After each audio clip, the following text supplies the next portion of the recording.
E eu sei que uma das coisas que você já comentou comigo em aula é que para você exercer um bom projeto, entregar um bom projeto para o cliente, você tem que escutá-lo, porque às vezes ele não vai conseguir te explicar nem o que ele quer. Então você tem o trabalho de ser uma boa profissional de design, de projeto, mas você tem que ser uma boa profissional de conexão humana.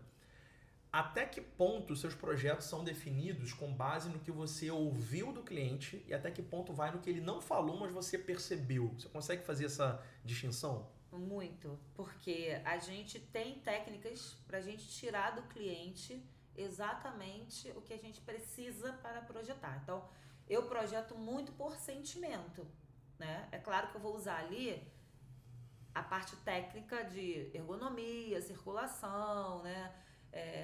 Que o cliente não precisa participar dessa parte. Quando o cliente me contrata, ele está contratando uma realização de sonho dele. E às vezes são situações que não passa nem pela nossa cabeça de algo que está conectado à infância dele. Caramba. A infância dele. Então, às vezes a gente pega vai fazer um quarto de criança. O pai e a mãe já vem com o quarto pronto na cabeça. Aí você vai conversar com a criança, não é nada daquilo que ela quer.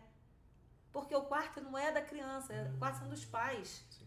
E aí eu sempre falo, olha, quando eu for fazer a parte da entrevista sobre o quarto infantil, eu quero conversar só com a criança. Então eu sento na altura da criança, olho no olho dela e começo a conversar sobre o que ela gosta. E aí é claro que eu vou trazer a técnica ali, o que deve ter ou não deve ter de estímulo dentro daquele quarto, né? Para o desenvolvimento dela. Mas é muito importante a gente entender. Então, assim, quando eu falo que a parte de briefing, que é muito importante, da gente, quando a gente faz com o cliente, eu não posso eu não posso mandar um questionário para você. Você não vai se expressar através de um questionário ao ponto de eu acertar o seu projeto. Por que tem gente que fala assim, nossa, meu projeto, esse cliente teve 10 revisões de projeto. Agora eu acabei de receber uma pergunta aqui de uma proposta que está na rua. Quantas revisões eu tenho direito? Eu falei, infinitas. Infinitas, eu não limito as revisões. Quando a gente ainda está em fase de projeto conceitual, que é a criação, o cliente ele pode modificar quanto ele quiser. A partir do momento que ele aprova, eu passo para a parte técnica. Aí, se ele quiser mudar o projeto, eu preciso cobrar dele essas horas trabalhadas, porque ele já aprovou a criação, né? E o desenho técnico é desenho técnico para executar na obra. Mas por que são infinitas? Porque quando a gente faz um briefing muito bem, né, ali, uma escuta ativa, com perguntas certas, ele não vai ter revisão. Às vezes ele não vai ter dúvida. Talvez seja uma revisão ou outra de uma cor, de uma poltrona, mas ele não vai ter dúvida. E aí, como que você acerta nisso? Você pergunta sobre emoções. Então você pergunta, você gosta de frio ou de quente? Ah, gosto de quente. Por que você gosta de quente? Ah, porque eu gosto de ir pra praia. Numa viagem de praia, o que mais te marcou? Ah, me marcou pisar na areia. Aí você fala, textura. Ele gosta de textura. Então, o que eu vou trazer de textura para esse projeto? Um tecido específico num sofá, uma textura na parede, o tom da areia na parede, entendeu? Ah, eu gosto de. Não, eu tenho pavor de conversar com as pessoas. Mas por quê? Ah, porque meu tom de voz é assim. Aí você vai perguntando coisas que não tem nada a ver com arquitetura, mas tem a ver com comportamento. E se a pessoa vai viver naquele ambiente, a gente precisa entender do comportamento. Senão ela nunca vai se sentir em casa. Então, para você criar uma casa, que ela se sinta em casa, você precisa entrar no íntimo dela.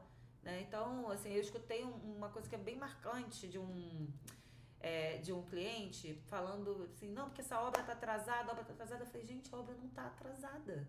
Da onde que ele está tirando que a obra está atrasada? E eu mostrava cronograma e falava e conversava. Não, isso é porque ia acabar em tal mês e não vai acabar. Eu falei, porque a gente aumentou o escopo, você aumentou, resolveu mudar aqui, resolveu, porque a obra tem disso. Não, eu não vou mexer no telhado, agora eu vou mexer no telhado. Aí, pronto, mais 2 meses. Se chover, então, mais 3 meses. E ele falava que estava atrasado, até que chegou um dia. Falei, vamos almoçar junto e tal. E ele veio conversar. Ele falou assim: sabe por que eu tenho essa sensação de obra atrasada? Porque eu estou esperando por essa casa há 30 anos. Caramba. Eu falei, cara, eu sabia que tinha a ver com a história dele.